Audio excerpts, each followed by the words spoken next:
I'll be interested to see if home values are down, or if those home buyers are just being a little bit more frugal in their home shopping. Hey everyone, here with another Monitor Base Insider Report.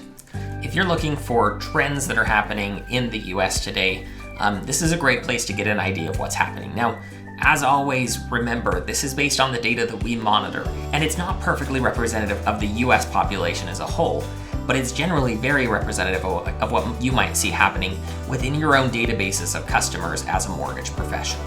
So first off, week over week, mortgage inquiries are up 18%, same population size, and we're just seeing a lot more mortgage activity happening.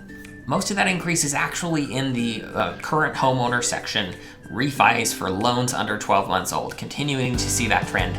Most of the area that's lost kind of traction is that first-time home buyer or that home buyer without an existing mortgage. That activity seems to be low, and you'll see later in this report some kind of interesting data on where that seems to be pinpointing that reduction in mortgage shopping behavior.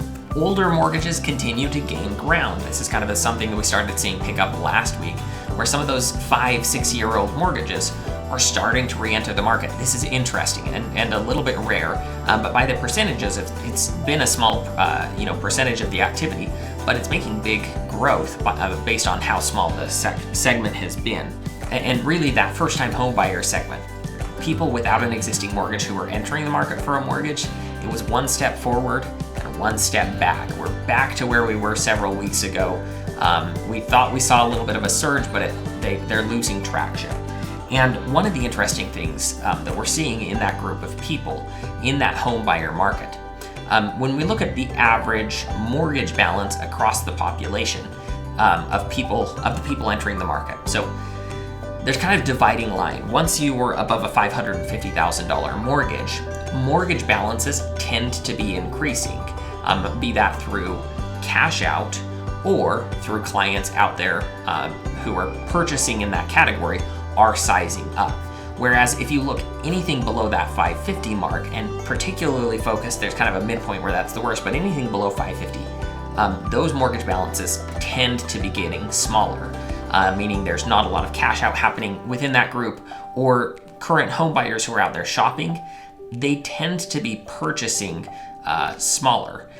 Might be a reflection. It would be interesting to see if that trend continues, where we might see that housing values below that line tend to be getting a little bit of extra pressure. Maybe there's not as much demand. Kind of interesting data to see that separating. So I'll be interested to see if home values are down, or if those home buyers are just being a little bit more frugal in their home shopping. So as always, to see more of these trends and stay up to date on what's happening in the market today, you can join our Monitor Base Insider group on Facebook or subscribe to our Monitor Base blog, where we post this data weekly.